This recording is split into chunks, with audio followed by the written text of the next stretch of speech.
लड़के हैं उसको भेज के वो कहता है जाओ बारात को लेकर आ जाओ अपनी धर्मशाला में। तो धर्मशाला में ले आता है तो मेरा जो भी मतलब बड़े बुजुर्ग थे जो मिलने के लिए जाते हैं गुरवे के लिए चले जाते हैं वहाँ पर। जयपाल भैया भी जाता है। जो मतलब दूल्हे के पिताजी थे मंगलचंद, उसने मेरे बड़े भैया को बोला कि आपने ये कैसा प्रबंध किया हुआ जी, ये हमारे लेवल का नहीं है, अच्छा। आपने वाटिका क्यों नहीं की? तो मेरा बड़े भैया हमारा कहते हैं कि जी चैनल हमारे जस्सी मीडिया ग्रुप में आपका स्वागत है दोस्तों। आज फिलहाल आप आए हुए हैं दिनोद गांव के अंदर, जो कि भिवानी से लगभग 10-12 किलोमीटर है ना। हाँ जी, लगभग 10 किलोमीटर। लगभग 10 किलोमीटर है भिवानी से।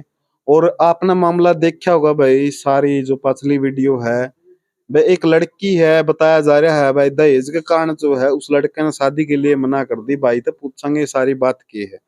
राम राम भाई साहब। राम राम भाई साहब, आपके दर से क्या नाम? मेरा राम राम। क्या नाम भाई साहब अपना? मेरा नाम चरण सिंह है और मैं नेत्रहीन हूँ। अच्छा, चरण सिंह है। और भाई ने दिखता को नहीं, कहने का मतलब हाँ जी। नेत्रहीन है, दिव्यांग है। जी। तो भाई साहब हमने देखी, बहुत दुख होया इस बात का। तो पहला तो जी भाई जो साहब। जैसे वीडियो में भाई देखा दुख भी की भाई तो बात तो होएगी भाई साहब, क्योंकि आज जो हाँ हमारे हाँ, साथ घटना घटी है ऐसी मैं ना चाहता हूँ किसी के साथ भी ना हो। किसी के साथ भी ना हो भाई। अब हमने जी भाई देखा साहब। है भाई, जिस तरह बेबे बैठी थी, बस दुल्हन का जोड़ा जब पहन के बैठी थी। जी भाई और साहब। जब अपना मतलब वही बात है, पार्टनर की जैसे हम बाट देखे है, और जी। वही जो है बीच में से चला जावा है, तो जी। बहुत जी। दुख हुआ है।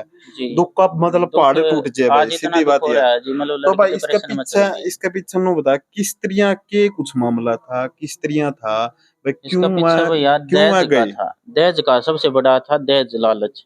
दहेज के सब कुछ वो किया है। अगर हमारे पास गाड़ी और एफडी होती ना तो फेरे भी हो जाते, सब कुछ हो जाता।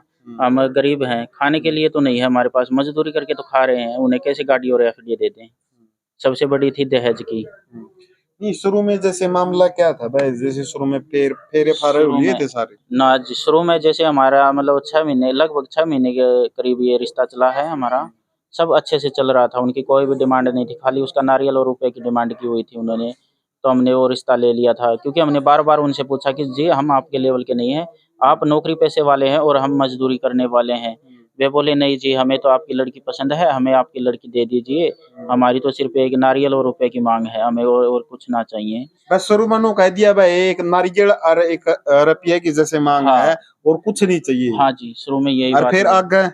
फिर आगे हमें ब्याह की तिथि निकलवाई है, 23 जून 2023 की निकली, तो हमें 11 दिन की ब्याह की तिथि देने गए हैं, चिट्ठी, जो मतलब 13 जून को गए थी। तब भी हमारे साथ कोई भी ऐसी डिमांड नहीं रखी उन्होंने कि हमें ये चाहिए, वो चाहिए। सिर्फ़ हँसी-खुशी हम घर पे आए हैं, जो भी इज़्ज़त की उन्होंने अच्छी इज़्ज़त की, हमारी खातिरदारी की है। परंतु जब हमारा लगन का टाइम आया है 22 जून को, लगन लेकर गए हैं हम फर्नीचर, इलेक्ट्रॉनिक जो भी हम सामान कपड़े, लेके गए? हाँ जी, आभूषण, बर्तन ये सब लेकर गए हैं हम। रात को लेकर गए 7:15 बजे के करीब। जब हमने वहाँ पर लगन दिया, लड़के को पाटड़े पे बिठाकर उसका टिक्का किया है। जब हम खाना-पीना खा के चलने लगे तो हम उनसे इजाज़त ले रहे थे कि हम जाएँ जी। तब उसकी जो दूल्हा है उसकी बहन थी संतोष एडवोकेट, और उसके विक्की भैया थे और उसकी अन्य 3 बहनें और पिताजी मंगलचंद, और जो दूल्हा था हर्ष, और उसकी माँ थी पुष्पा। उन्होंने मेरे भाई जयपाल को अंदर बुलाया और वे बोले कि आपने ये हमें क्या दिया है जयपाल जी, ये तो हमारे लेवल का नहीं है, ये तो एक कचरा है, हम इसे छत पे फेंक देंगे। ये चाहे मींह में सड़े गले कुछ भी हो, इसके ज़िम्मेवार आप ही होंगे। तो मेरा भैया कुछ नहीं बोला, क्योंकि हम एक लड़की वाले हैं, हमें हमारी इज़्ज़त की तोहिन होती दिख रही थी। फिर हम नीचे खींच के घर पे आ गए, कुछ नहीं बोले। हमने बिचौले से बातें की, फिर बिचौले ने उनको समझाया कि जी आप ऐसी कैसी बातें कर रहे मतलब हैं। बिचौला तो सारी बात होगी आपकी भाई, इस हाँ। तरह बोल रहे हैं मैं तो हाँ जी। अब आपको करना जो कुछ करना हाँ है। जी, बिचौले से हमने सब कुछ बता दिया स्पष्ट। बिचौले से हाँ। हमने कहा कि ऐसे-ऐसे उन्होंने हमारे सामान को कबाड़ बताया है, अपने लेवल का नहीं बताया। तो उसने उनको समझाया कि जी आपकी तो कुछ डिमांड ही नहीं थी, वे तो अपने अनुसार दे रहे हैं, जो कुछ दे रहे हैं अपनी हैसियत से ही ज़्यादा दे रहे हैं। परंतु वो बोले ठीक है जी, कुछ नहीं, आगे से नहीं होगा। मतलब कहने का मतलब उनकी अपनी गलती मान ली भाई, ठीक हाँ। है आगे से ऐसा नहीं हाँ, बोलेंगे, आगे से नहीं होगा। मतलब हमारी तरफ से पक्का है। हाँ, उन्होंने बोल दिया ये। तो फिर वे आ गए अपने घर पे, अशोक ने कह दिया, तो फिर अशोक ने ये भी बात की है फिर मतलब उनको। बिचौला का आपका पास वापस फोन आवा है? हाँ, हाँ। फोन आने से तो उन्होंने कहा भाई चल ठीक है, मैं अपनी गलती मानने लग रहे हाँ, भाई, ये बात नहीं कहेंगे। और अशोक ने उनसे एक बात और की है, जो बिचौला है हमारा, उसका नाम अशोक है, भिवानी से ही है। उसने ये भी बातें की है, अगर आपको अभी भी कोई ऐतराज़ है, आपको अच्छा नहीं लग रहा है, तो अपना लड़का आपके घर पे है और उनकी लड़की उनके घर पे है। तो वे बोले नहीं जी कुछ नहीं है जी हम आएंगे।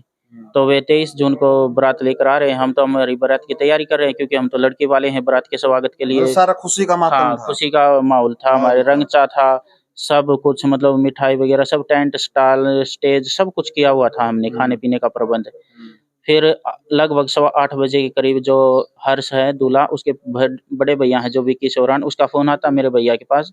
बोलते हैं जयपाल जी हम आपके गांव में आ गए हैं, हनुमान गेट पे खड़े हुए हैं। अच्छा। तो फिर मेरा बड़ा भैया है जो जयपाल, वो एक जो बड़े भैया के लड़के हैं उसको भेज के वो कहता है जाओ बारात को लेकर आ जाओ अपनी धर्मशाला में।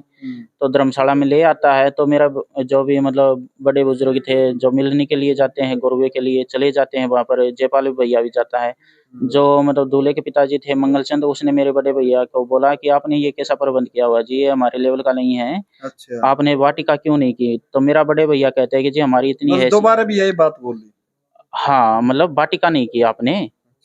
तो उन्होंने मेरे बड़े भैया ने बोला जी हमारी नहीं इतनी, एक बार तो जैसे ये बात हो ली थी बता में उड़ गई टिक्का टाक्का करवाना गई, हाँ वो, लेकिन दोबारा दोबारा फिर यही बात बोले। हाँ जी, हाँ जी, ये अब धर्मशाला के बारे में बोला फिर उन्होंने। हाँ हाँ भाई ये कैसा प्रबंध हाँ किया ये गया। कैसा प्रबंध किया, ये हमारे लेवल का नहीं है, आपने वाटिका बुक क्यों नहीं की। तो मेरे बड़े भैया कहते हैं कि देखो जी हमारी इतनी हैसियत नहीं है कि हम वाटिका पर का वो करे प्रबंध आपके लिए, क्योंकि हमारे गांव में तो यही है सब कुछ है जो धर्मशाला पर से बोलते हैं हम कि यही है हमारे लिए, इससे अच्छी कोई नहीं है हमारे गांव में। और वाटिका वगैरह तो शहरों में होती है, ये हमारे पास नहीं है इसका व्यवस्था। और हमारे पास इतने पैसे भी नहीं है जो आपके लिए हम वाटिका बुक करेंगे, ये तो हमने पहले ही कहा हुआ था, हमारा और आपका लेवल नहीं मिल रहा है, आप अमीर हो हम गरीब हैं। परंतु आपने तो जब तो यही कहा था, हमने तो नारियल रुपया चाहिए खाली और हमें कुछ नहीं चाहिए। तो ये बातें होती रही। तो फिर मेरे बड़े भैया बोले कि चलिए जी आप डुका के लिए घर पे चलिए। तो वे नाचते कूदते आ रहे थे घर पे। जब गेट पे एंट्री होती है, जो रिबन कटाई होती है एक रस्म, वो कर रहे होते हैं। तो मतलब जो दूल्हा होता है उसकी सालियां बनने वाली होती हैं, वे लड़कियां भाई भी साहब जाती हैं। सॉरी चाहूँ एक सेकंड में रोकना चाहूँ, एक बार फोन दिए एक मैसेज आया है और ने बताइए उसमें कितनी सच्चाई है कितनी झूठ है। जी भाई साहब।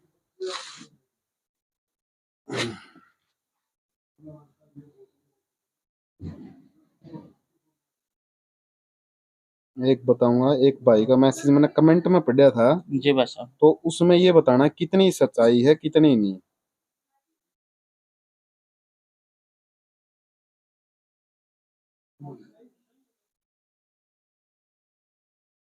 जैसे न्यूज बना के ले गए थे ना जी भाई साहब। जो सुंदर भाई है।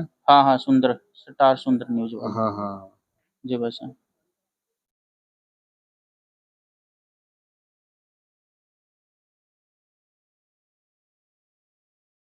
आ गया आ गया। देख भाई यो मैसेज है दिखाऊंगा अपना मैं। जी भाई साहब।